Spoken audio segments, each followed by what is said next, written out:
Hello and welcome to PCI Webinars.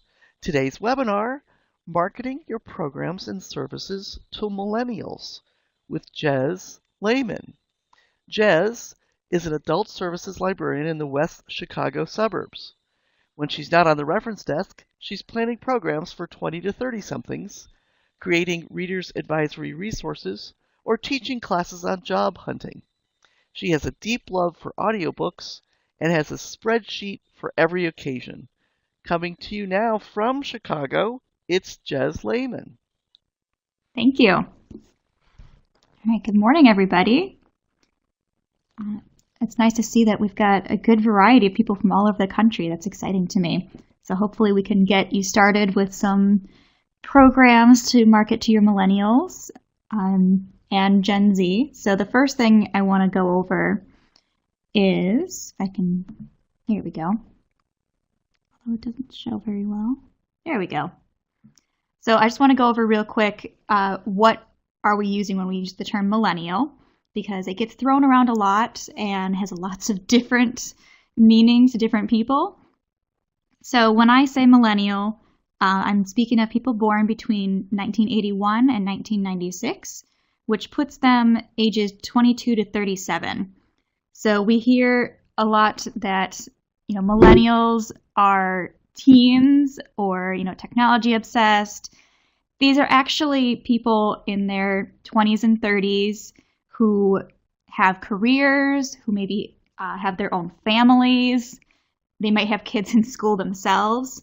So even though the term millennial gets used a lot as a buzzword, we are referring to the 20s and 30-somethings.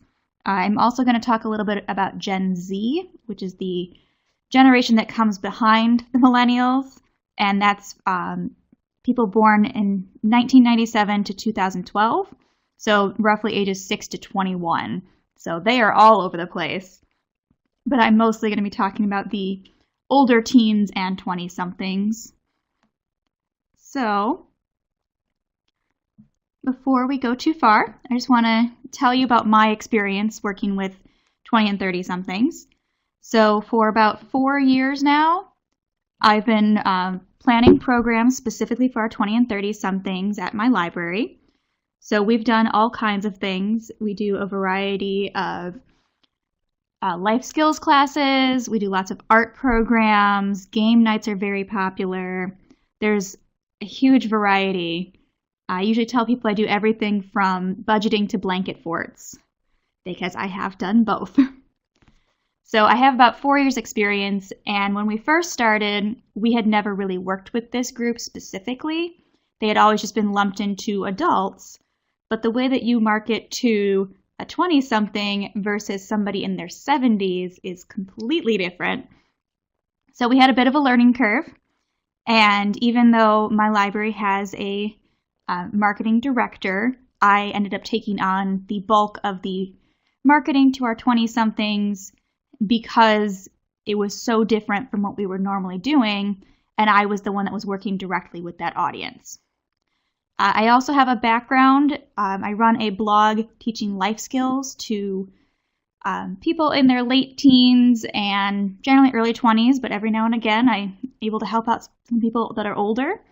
And I've got over 125,000 followers there who are either millennials or in Gen Z, which gets a lot of attention every day. And I don't even have to do very much on there anymore, which is nice. So I do have a background working specifically with this group and being able to communicate directly to them. I also fall into the millennial group. I am firmly in the middle of it. So I'm a vintage millennial, I've been told. So it goes either way. So I do work with this group, but there are a lot of people in it that are younger than me that I've had to work to learn how to communicate with because technology is changing so quickly that we're having to change our approaches just as quickly in order to keep up. So I pulled these charts today from the latest Pew study research.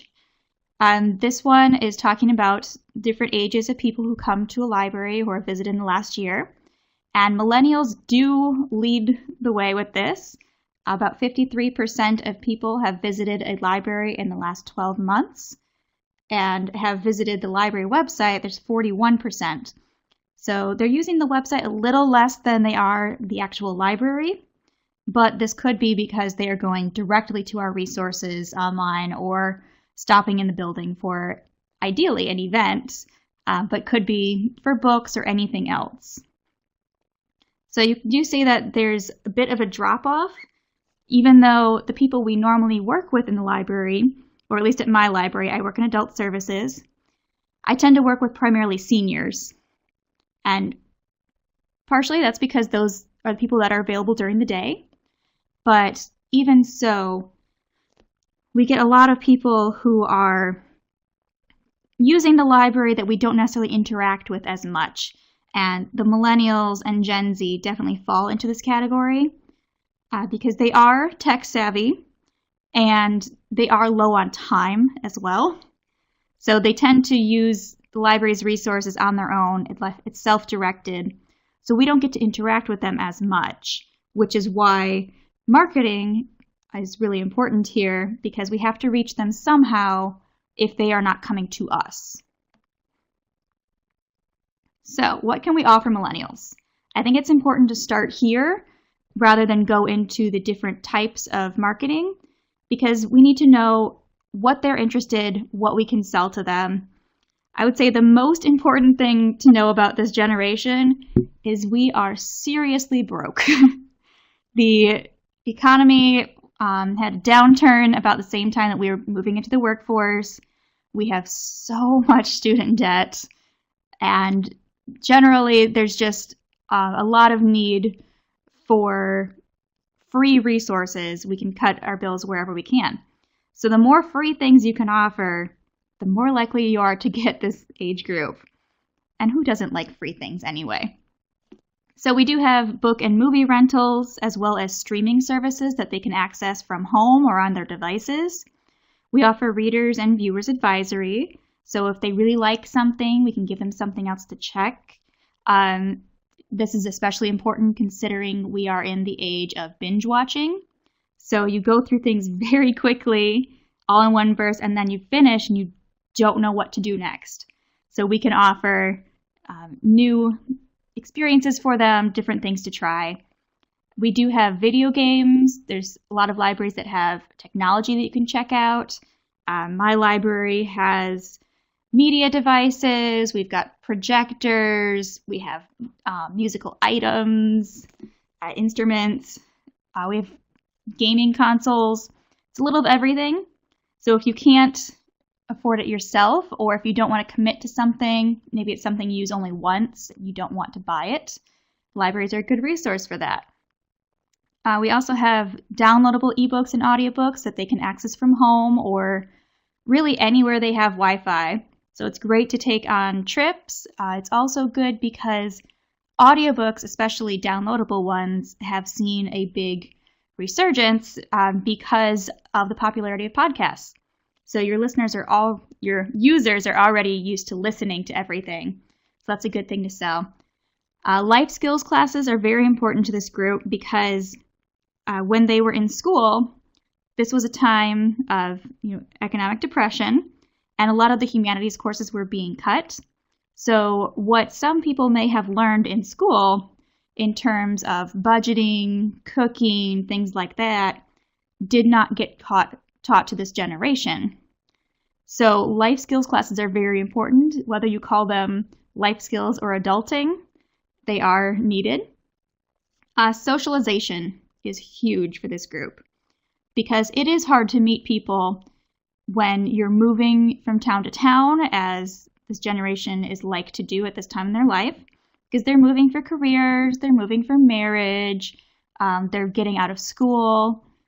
So it's hard to meet people when you no longer have that structure of school. So there are apps out there, and I'm going to talk about them, but having a good, free, safe place to go. So the library seems like a safe option because you generally know what to expect. You know the people there are probably going to be nice, that it's a good structured environment. And again, it's free. So libraries have good place to market there. job hunting help, because even though the economy is definitely coming back, they still need that help, especially when they've just graduated college and they need to get into the workforce. And it seems kind of silly to point out, but we do have printer and scanner resources because a lot of millennials are mobile users, and they're working less and less with paper. It's more sharing documents, moving things back and forth. It's all digital. So they don't really own their own printers or scanner. Plus, printer ink is extremely expensive, as I'm sure you all know. So it is something simple that we overlook, but we do offer it. So here are the things that, in general, you should keep in mind when you want to think about what you can offer millennials. These are the things that I would put focus on and I would try to promote. And now we'll go into the different ways that we can promote those. So how do we let them know what we have? So the most important thing is we want to reach them where they are. If we expect them to come to us, we may never see them or we may never hear from them. So what we have here is a chart of the referral types that I've had from my programs. I do, as we mentioned, have a lot of spreadsheets. It's my one true love, so I have a lot of data on this. This is a chart that is an overall view of the last 4 years of programming I've done. So there are some things on here, like if you look at the patch, that's not something we generally use as often, but occasionally we'll find someone through there. Metro Mix is the Chicago Tribune's online calendar, which we no longer use. So it's brought in 0.2%, which I'm pretty sure was 2 people, maybe a little bit more. But overall, you can see that our top ways of reaching people, we have 18.9% is through Meetup. So that's an online social website as well as an app. And we actually only started Meetup about a year and a half ago, and it already makes up about 19% of our overall for the last 4 years. So you can see how influential that's going to be. Behind that, we have 17.1% is the e-newsletter. So I'm going to talk about how to build your own customized e-newsletter for that, how to make it this successful. 15.4% for the website and 14.7% for the newsletter. So don't rule out your newsletter. That is the best way to reach the general public. That's how you get your older adults. But even though they say that we're not looking at print, they're not reading things like that, it is still very influential with this group, even more than your social media, which is what I feel like a lot of people are pushing. So in general, different types of marketing. Ones I didn't mention yet, we have print bookmarks, which it looks like got cut off here a little bit on the slide, but so that's bookmarks, Facebook events, and word of mouth, which is probably the one thing that we love hearing, but is also the most frustrating thing to see on an evaluation because we do not know whose words those are. We don't know where they're coming from. So I've worked a little bit in trying to suss that out, get some more information. So overall, when you're marketing, I believe there's a different tone and style to working with this group. So in the past, a lot of marketers and librarians have a library voice. They have their promotional voice. It's very professional, straightforward, reads a little bit like an ad. That's not going to work very well with this age group. You want to keep things fun and casual. The most important thing to millennials is authenticity. So what I mean by that is millennials have been marketed to their whole lives, and it's everywhere. It's inescapable. It's all over their social media. It's on any website they go to. Your phones may be listening to your conversations and directing ads at you. So they're very used to seeing these things, and they start to filter it out. So the more authentic you can be, let them know that there's an actual human behind these messages. that's a great way to reach them. They are a very personable group, a social group. So if you can connect with them directly, you're more likely to get a good return on that than just putting your message out there everywhere. So you do want to keep it fun and casual. You don't need to be too stiff or strict about this. GIFs and memes do work. So I have scattered some throughout this presentation. If you've been to my presentations before, that's something I am known for better or worse. But we do include those. The key thing here with memes and pop culture is they need to be recent. So there is a good amount of almost research in a way to know what is popular, what's out, so that you're not aging yourself or dating your material and making it seem like it's not as recent as it is. So you either need to be recent, which may involve being on Twitter or Tumblr, occasionally seeing things on Facebook, although Facebook does have things sort of on a delay. But you can also go to the really old memes, which have a kind of nostalgia factor. They're considered classics. Those are ones that I particularly enjoy, but they may not reach all of your groups because some of them may have missed out on that the first time around.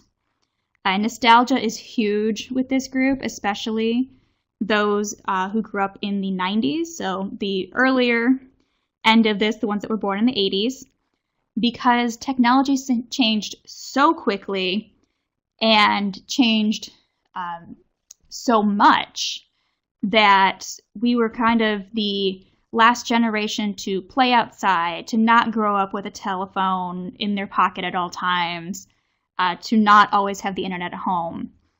So it makes a big difference that we're kind of harking back to the childhood, trying to capture that sense of nostalgia. And the 90s, anything you do with the 90s is going to be extremely popular. So lean into it, get those crazy 90s Taco Bell type visuals with all the triangles and crazy colors. That will work. You want to embrace the fun and laid back style. Sometimes you can use ridiculous program descriptions and titles. Have fun with these. They don't need to be just your boring, budgeting. It can be all kinds of different things. Something I've been using recently that I haven't used for very long is using emojis in program titles. Now, you don't want to go overboard with this. You don't want it to be, entirely a group of emojis that you can't really understand what it means. But for me, it's kind of more of a categorization thing because this is a very visual generation. So visuals are going to be very important. I'm going to bring that up over and over. But I have a video game program this Friday.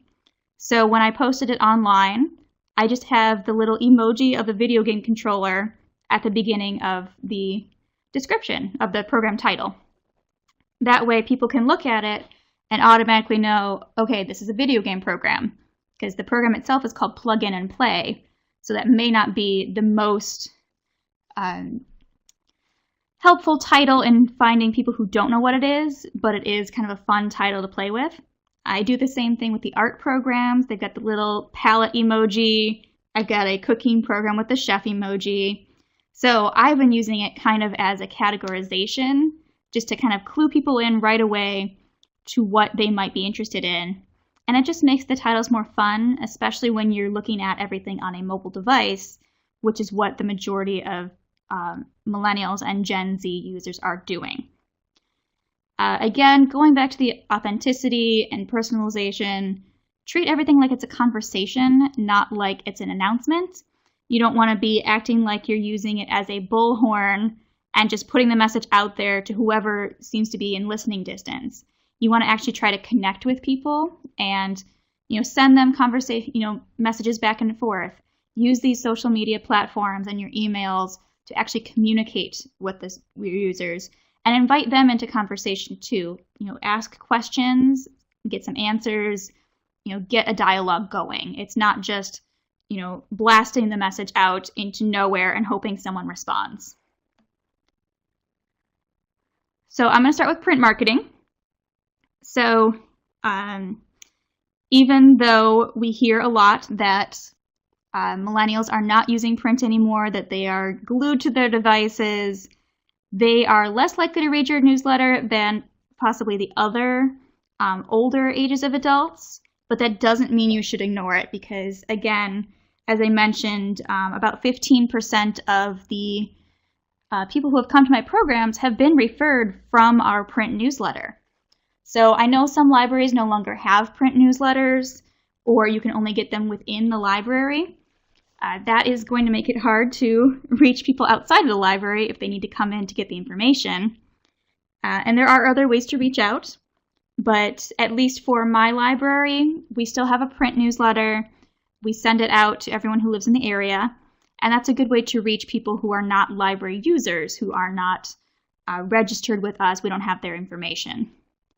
So you should use it still, and if you have it, a very dedicated space in the newsletter is important. You don't want to just mix them in with the adult programs, and where you put them in the newsletter is equally important. I have recently gotten my own page in the newsletter for our 20 and 30-somethings between my programs and another librarian's book club. And it has really helped because they know exactly where they can turn to, what's going to appeal to them, rather than, your programs for seniors on retirement or Medicare. So they can go directly there.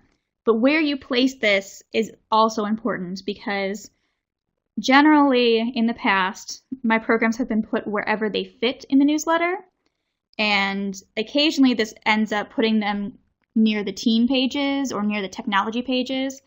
And these are not where anyone is looking from this age group because they can't go to the teen programs anymore. That does not apply to them.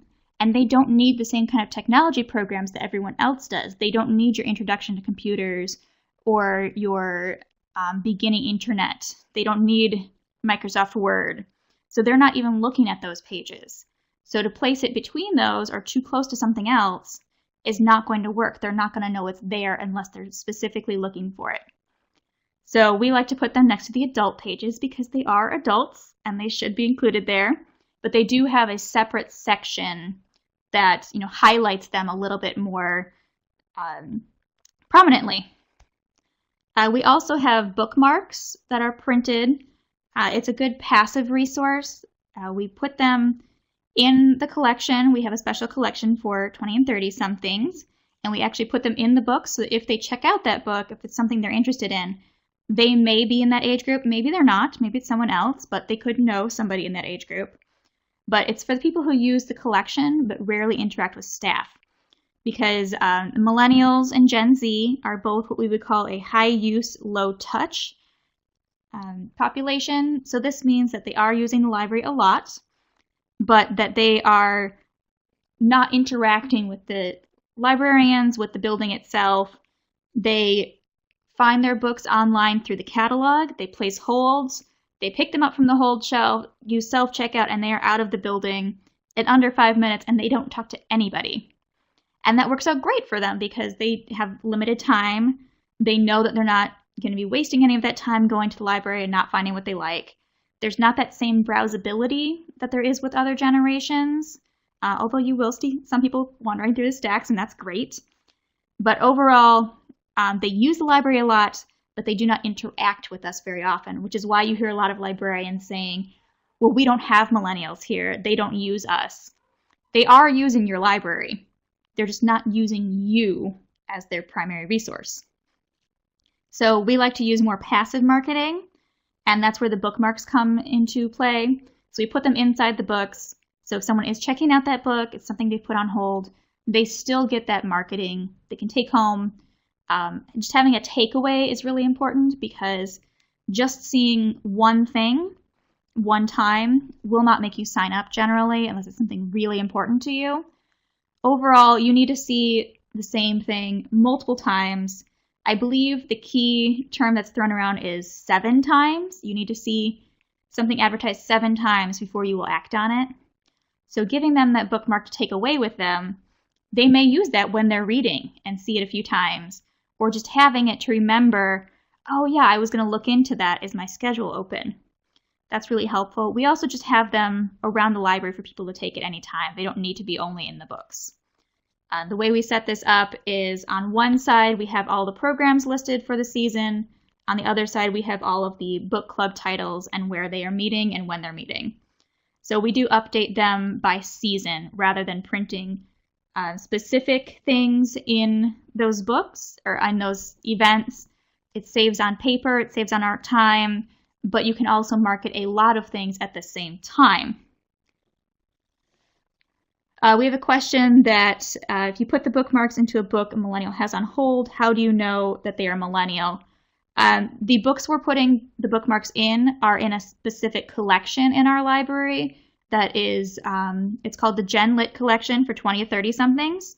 So we're not guaranteeing that everybody using that collection is a millennial, but it's more likely that they are, and that's why they're in those books specifically. We don't put them through the entire collection.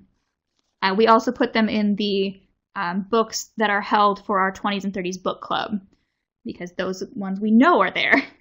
So we don't put them in every book. We just try to put them in things that we think they are most likely to read. We do have posters, and again, I tend to market these as a season. It matches up with the newsletter cycle. So right now, I would be doing September through November. It's all on one poster, very visual. Your pictures are extremely important here. You want to keep your text short. This is the TLDR generation, so that's too long, didn't read. So you want to keep your text very simple and short. Get to the point, but be clear about what you're advertising, because if they want more information, they will go find it. You know, we use Google constantly. They will research things. They will message you on social media. They'll email you. They may come to the desk even. They will ask for more information if they want it, but the most important thing is to have really good eye-catching graphics here to get them to notice that information in the first place. I do not have an example right now, but I can send it out. So I'd be happy to share that later because I do have an excellent marketing department and our digital artists put one together. So something I would recommend in this situation is do not use clip art, like at all. It is a little bit of a turnoff for younger people. It just doesn't look as professional as well.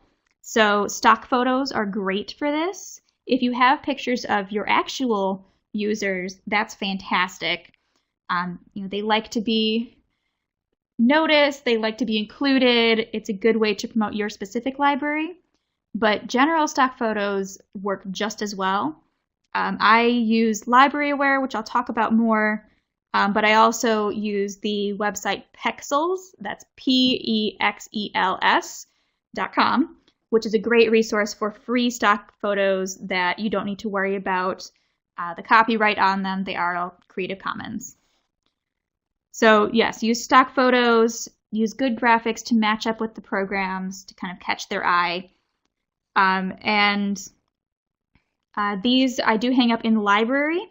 We have a couple of bulletin boards in the library, one near book returns and another that highlights our groups. So even though these programs are technically a little bit different than like our chess group or our book clubs, I still include it over there because it has that same social element. We also put these up in popular hangouts in town, places near us. So my library actually serves 3 different towns, so it's spread out a little bit, but I'll put them up in like a Panera and a Starbucks, bookstores. These bulletin boards where they can be hung are generally in the back by the bathroom, so they are not the most noticeable, although Starbucks is very good. They have theirs right by the entrances, and you can just put them up. We're a nonprofit. We don't need to worry about getting someone to sign off on these. I usually tell the employees when I walk in, like, hey, I'm going to hang this up. Is that okay? And they're like, yeah, it's fine for the library. but I do like to let them know before I just put something up on the board. We don't get very many people from these, but I count it as, just good outreach. It's worth my time because maybe they don't sign up from seeing that poster, but maybe when they see something somewhere else, like, oh yeah, I noticed that. Or in general, it's just good knowledge to give to the public that we have programs and services for 20 to 30 somethings. We have something for them and we're working specifically with that group. It's kind of goodwill marketing. So they may not come to one of those specific events, but they have more awareness of what the library can offer and that they are working hard to reach these groups. Okay, so I'm going to go into different social medias, but I want to focus on Facebook and Meetup. If I can get the slide to, there we go. So Facebook, we are still using Facebook, although it's definitely gone more to an older adult crowd, but it's a good way to communicate with people, especially Facebook Messenger has become kind of one of the primary modes of communication, even going over texting because it's more accessible. You can get to it from your computer and your mobile device. So millennials are still on Facebook. And here I would recommend using Facebook events rather than posts. Because posts, especially with the Facebook algorithm, which as any marketers here who have used it know, it's very, very frustrating. There is no rhyme or reason that any of us can really tell. You may reach 1,000 people, you may reach like 20, and it's very hard to figure that out. But your events stay in a single place. They don't go away. They're not going to get lost. And then you can share those events on your page as your posts. So you're not putting your information in multiple places. You're bringing them all to one singular place. The most important thing I would say with Facebook events and Meetup is the advantage here is you're not asking anybody to go out of their way to sign up for anything. So they have events, they can just click, interested, and it will remind them later, like, hey, you said you were interested in this. Do you want to go? Do you want to invite somebody? You can say you are going. And when you mark that you are going to something, it kind of puts it out to your network that you're going to this event and tries to get your friends to come with you, which is great because that's kind of Facebook doing your work for you. So it's a great place for them to RSVP. It's where they already are. They're using it on their devices, on their computer. Do not ask them to go to the library website, find their way through your calendar, and register for something. If they can do it in one click, that's the best way to do it. Meetup is very similar. So Meetup, if you're not familiar, is a website and an app that is primarily for helping people find groups and events in their area. So these could be different clubs. It's people who share similar interests with you. In about an hour here outside my window, there's going to be a Frisbee game because they always meet on that park at that time because they found each other through Meetup. So it's people who have similar interests who find specific times to meet up with each other. This works fantastic for libraries, not just mine. There is a group of 20s and 30s marketers in my area, and most of us are using Meetup now because we find it is the most effective.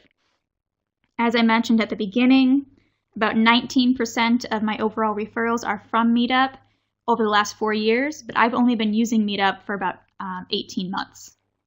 So already it's the most impactful source that I have, and we haven't even been using it that long. So there is a disadvantage to having sign up through third parties like Facebook and Meetup, which is you are going to get no-shows. That happens regardless, but I do feel like it happens more with these social medias because they don't feel like they've made a commitment to a specific person.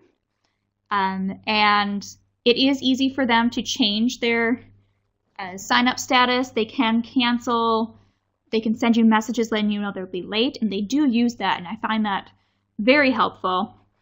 But you do get no-shows, as you kind of always will.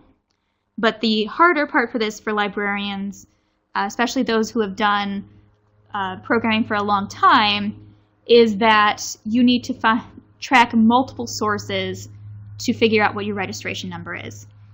So you need to keep an eye on Meetup. You need to keep an eye on Facebook. You need to keep an eye on your calendar system and make sure that all those numbers together do not exceed the limit that you have on that class, especially if it's something with a limited number of supplies.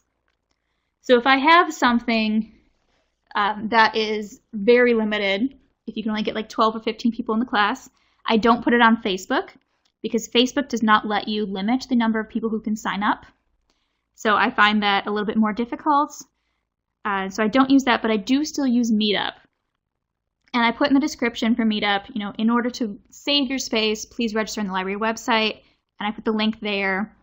But I do also change the number of people who can sign up for the Meetup events to take into effect people who are already registered through the website. So you might have to play around with this a lot. I have turned on email notifications for Meetup and LibCal, which is my library's online calendar system, so that it emails me every time someone registers. That way I have a better idea of how many people are coming, how often they're signing up, so I don't need to check it all the time. And I can just kind of generally manage it without going into them regularly. Meetup does have a cost to it. So you can see it's about $180 a year. This does come out of my my programming budget rather than the marketing budget. It is something specific to me. So it's a little bit pricey because you may not have a lot of money in certain budgets, but for me it's been absolutely worth it. It's been the most important thing I spend my money on. So the great thing with Meetup is these are already people who are interested in going to events. They are seeking out places to go, and the library can fill that need for them. You're not trying to reach out to someone and convince them to do something on their only day off. You're not trying to get people to go out of their way for things. They want to go to something. So it's great to kind of capture that audience that has a great need for this. They can register very easily through the website or the app. Again, you're not asking them to do any extra clicks. You're not asking them to go out of their way. So they can do it where they are. Meetup also allows you to announce events, which for anybody who becomes a member of your group, kind of follows your feed. You can post the event. They may see it then, but as the event gets closer, you can also announce it, which will email everybody and say, hey, there's this event coming up. Are you interested? Do you want to go? So I find that very helpful. Here on the right, you can see, again, nice graphics, very important. This was an event I did about 2 weeks ago, the Buy Your First Home program, one of my most successful every year. We did a Facebook event. So you can invite people specifically through that. You can also just post it on your page. And again, when people are interested, it draws in their network as well. If you do have a little bit of money to spend to play around with things, you can boost a Facebook event rather than just a post. You can set specific audiences, so you can set it to specific ages like this. So you're reaching the audience you want to bring in. You can also do some A/B testing, see which way marketing works better for you, which audiences you're more likely to reach. It's really not expensive to boost a Facebook event. It generally comes out to about $1 a day. So it's worth playing around with if you have that budget, but I know not everybody has that for something that is not a guarantee. So other social medias, Twitter, Instagram, and Snapchat are the ones I'm going to go into. So Twitter is a great way to easily share content from other accounts. You can use something like TweetDeck to kind of link multiple accounts. If you use the Twitter app on your phone, you can also sign into your regular account and your library's account at the same time. So for me, a lot of what I post on the library's Twitter feed is actually things that I see on my own timeline that I find are interesting and maybe other people who use the library will find interesting. So without even switching accounts, I can share to that other account I can put on the library's website. So it's a great way to stay on top of trends. I mentioned early on using memes and GIFs. This is a good way to figure out what's hot, what's popular right now. You do need to jump on trends right away, though. You can't, see something, put in a marketing ticket, and maybe 1 to 2 weeks later you have something. By then, people have moved on. Especially with news items and pop culture, you want to be able to respond to things very quickly, find out ways to tie them into your programs, just your general services. But also, again, it's that kind of goodwill marketing, your brand awareness. It's just letting people know that you have services for them. You get them to follow you. They'll see your events in the future. But also just let them follow you for your content so they have a general idea of what you're offering, even if that specific event doesn't work for them, that topic doesn't interest them. It will keep them paying attention for the future. Instagram is fantastic because it is a visual medium, which again, I keep bringing up. It's Instagram is actually what a lot of people point to for why we are such a visual users. So it's great for that. Unfortunately, there's not a very good way to schedule these in advance like there is with everything else. Facebook and Twitter, you can schedule very easily in advance so that you don't need to do all of your marketing through social media at specific times. You can do it all ahead of time. For Instagram, you can put up your advertisements for your programs, but rather than that, and the same thing with Snapchat, I would use these to promote programs by showing examples of what you're making to give them fun, like behind the scenes preparation. You can do little interviews with staff or with speakers coming in. You can get testimonials from people at programs.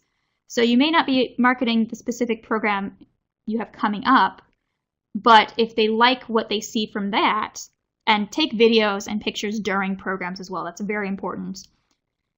So they may see those and pay attention for future programs. But if you can post consistently and often on Instagram, that's more important.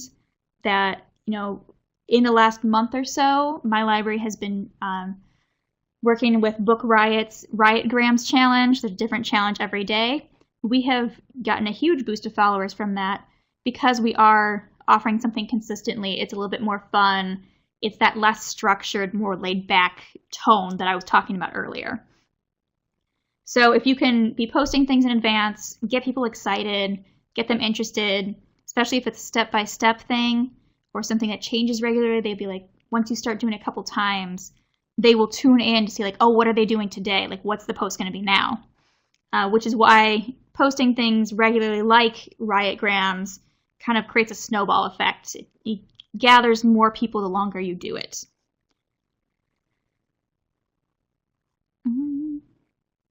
And also using social media, give people a specific tag for your events, not just that one specific event you're at, but your events in general. And ask people to tag you, tag the library, put you in their mentions, so they can post pictures and share that to their own networks and just be like, look what I made, look how cool this is, or I learned this today. Getting them to kind of evangelize for you. Okay, the e-newsletter and the website. So the best way I've found to reach people that I've been doing for a long time now is a custom e-newsletter.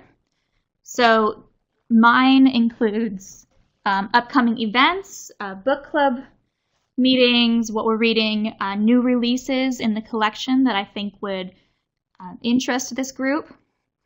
And there's a question of, do we ask users to opt into our services? Do we make them sign themselves up? Or do we have a opt-out option? Now, I've done a whole other webinar on this for novelists, which is, I believe, in the handout. You can access it there. That one's free. What I use is an opt-out system where they've already given us their email addresses when they signed up for their card. They've already told us it's okay to email them. So every 6 months or so, I get our circulation department to pull emails from any new cards that their birth dates fall between certain ranges, and I upload all of those onto our list. So I do have about 7,000 people signed up for that right now.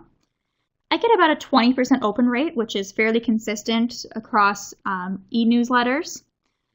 And people do unsubscribe. That's expected, but it's okay. A lot of them do stay around for a while, and maybe they're not always opening their emails, but they're seeing what you're offering. They know that something's coming. So I do use Library Aware. It is, paid service. It depends on the size of your library, how much you pay. But we also use them for a lot of our other marketing, our print marketing, our bookmarks, that sort of thing. So for us, it makes a lot of sense.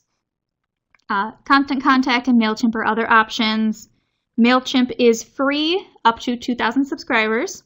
So for that, you might want to have people opt in and sign themselves up. And up to about 10,000 users, about $75 a month. So it's not terribly expensive, and it is based on your audience size. So you're not paying a lot for the amount you're not using, basically.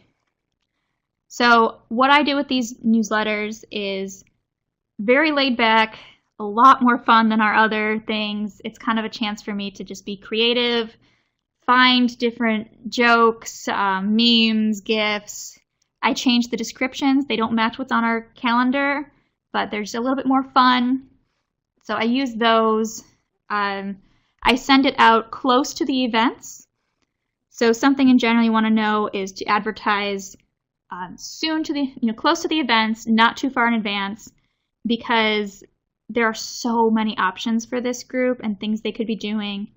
They're very busy. Most of them have more than one job, or they've got a side hustle going. They don't know in advance what their schedule is going to be. So it's important to schedule your e-newsletters, your media posts closer to the event so that they can make that decision a little bit better, and you're kind of reminding them that this event is coming up. The e-newsletter, if I have my programs every 2 weeks like I normally do, I will send them out after an event so that it's, I guess about earlier in the week. So I have a program on Friday. I sent my e-news out this morning, and it advertises a couple of them in advance. So I have this Friday's program, but I also have another program in mid-November included in that. So you can advertise in advance and just kind of rotate those as they come up so that they can see what's this week, but also what's farther out that I might be interested in. And you kind of keep that reminder going. Have fun with the titles. It is coming into their email inbox. They want to be able to know what they're getting into, but have fun with it. But that said, some of my best ones with open rates have just been Fall Programs 2018. That works. It's straightforward.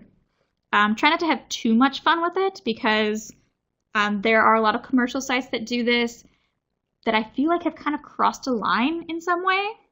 The emails I've been getting from Netflix the last few months feel like it's hitting on me, and I'm very uncomfortable with that.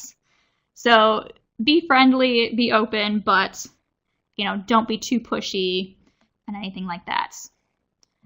Word of mouth is still very important. I haven't been tracking it as long because I wanted to try to figure out where people were hearing about that. But it turns out they are hearing from their friends. They're coming with their friends or family members. And if you offer them personal invitations to programs, when you're working with them at the reference desk, when you're helping them find a book, when you're in circulation, invite them to that. Don't just tell them it's coming up. Just say, oh, this might interest you. You should really come. Like, make it more personal rather than just say, there's an event happening on Friday. It works really well. And you can get staff from all departments involved. Get your adult department interested, but also your circulation and technology departments. They're working with this group already. So have them, promote your things for you. The library departments are not in competition with one another. We can work together for this. So it's a great way to do that. And as I mentioned earlier, get your current attendees to post about your events, to invite their friends, to kind of evangelize for you and put the word out. So some general tips. Every community is different. So the best thing you can do, I think, is to survey your population every couple of years. See what communication forms they prefer. You can also find out what kinds of programs they're interested in, what dates they're most likely to attend on. For my community, Friday nights work really well, which works out well for me because that was the day I was given because nobody else wanted it. It works out really nicely, but for you, it could be a Wednesday night. It could be, on a weekend. Figure out what they want. Ask on every program evaluation, if you do them, how did you hear about today's program? If you don't use evaluations, just ask the people in general. Oh, it's great to meet you. I haven't seen you here before. How did you hear about today's program? And maybe they did hear about it from a friend and you don't really know how that friend found out, but maybe it was your e-newsletter. Maybe it was your print newsletter, posters, digital screens in the library. We're just trying to put that out anywhere and everywhere we think these people are so that we can reach them better. I mentioned already, advertise close to the date and advertise often. You don't want to put something out there just once and assume everybody's going to see it and act on it. You need to kind of remind them that it's coming up, keep it in their mind, get that 7 times to see something before they act on it. And consider integrating social media into your RSVP options. So this could mean letting them RSVP through Facebook, through Meetup. In my e-newsletter for every event, I give them 3 options for where to register. They can use the library website, they can use Facebook, they can use Meetup, and I will take on the responsibility of figuring out how many people are coming. That's on me to organize that, but I want to make it as easy as possible for people to attend and to let me know they're attending. So I rushed through things a little bit at the end because I want to make sure we have a little bit of time for questions. Looks like we have one already. What type of survey do you use and how do you get millennials to participate? There are a couple things that I would recommend. So you can do SurveyMonkey, which I think a lot of libraries already use for their surveys, have subscriptions to. It can be paid, but you also have Google Forms as an option, which is free. So just through your Google Drive account, create the questions, and you don't get as much of a breakdown of the information as you do with SurveyMonkey, but you still get the answers, and you can, turn it into spreadsheets, charts, whatever you need. How to get millennials to participate. We do send it out to those emails that we've taken from their library cards. So we look people up by their birth date, figure out what age range they're in. So these are people who are already using the library. This is not going to reach out to people outside of your users, but we do email them directly. And I do offer an incentive of an Amazon gift card. It could be $50, it could be $10. Just have some kind of incentive there to get them to help out and really focus on showing them that they are valued, that you're really looking for something to advertise to them, not just get people to come to what you're doing. Ask them what they want, what kinds of classes they need. Just let them know that they are a part of this process as well. I think that's very important. Recommendations for sources for GIFs and memes. Admittedly, one of the things I do is just type into Google, put like video game meme, if that's the program I have coming up. Buying a house meme, I'll look up sometimes. I do use Twitter a lot. Twitter and Facebook both have their own kind of lookup sources, so you can type in different keywords for that. So generally in my head, I know which ones I'm looking for about 90% of the time. Email is a link to this webinar once it's archived. I'm not sure which webinar you're asking for, if it's this one, but I can send a link to the previous webinars. Those are in the notes already. They're in the handouts, the other webinars. I believe The archive for this already gets sent out. Maybe that's something Andrew can answer. But places for GIFs and memes, keeping an eye on Twitter, keeping an eye on Tumblr, seeing what people are using. That's a great way to do it. If there's a scene from a movie or a TV show that you think relates to this or you think is really funny, just do a search for that. You'll probably find something. Tumblr is huge on making GIFs of everything. So you can just do a Google search and find that kind of information. Yes, there's a recommendation for the site Know Your Meme to make sure that you're not misusing a meme or a GIF. That is important. You don't want to embarrass yourself. I know a lot of libraries tried to jump on Netflix and chill a little too early without knowing what it was. And that doesn't always work. So yes, do a search, make sure you're doing things correctly. But sometimes going outside the normal use of that meme or GIF will also work for you because you're just kind of making a joke about the joke in a way. All right, other questions? The people are still typing, so we'll wait for that. Thanks, Jez. Great presentation. I actually have a question for you. Even though there are these generational differences, there are people that don't fit with their generation for whatever reason. Right. You may have addressed it because I was taking notes and writing down names and things, but what do you do about those people? The ones that maybe aren't on Facebook or don't check their email every day, the kind of throwbacks to the previous generation. That's why I really focused on having a variety of sources. That's why I thought it was important to do this webinar, because a lot of times in articles you only see social media mentioned over and over. But we can reach people other ways. That's why I still use the print newsletter. I use print marketing with posters and bookmarks, things that will reach people in different ways. You want to reach people where they are and what they're using, and that's not always social media. Right. Good answer. Okay. Any other questions? You guys were great about asking questions throughout. We always like to see that. It makes it much more interesting for all of us. Good crowd today, too. Obviously a common concern. Even in Florida. Everybody's over the age of 80. That is what I hear from my friends who are librarians in Florida. All right, I don't see any other questions coming in, so I just want to thank Jez for a great presentation. It had so much more content than I ever expected. It was really just jammed full of really good stuff. And I want to. I know, I'm a little out of breath. I started talking too fast there. No, you did well. You timed it very well. So thank you all for coming, and we hope to see you again soon at another PCI webinar. Have a great afternoon, everybody.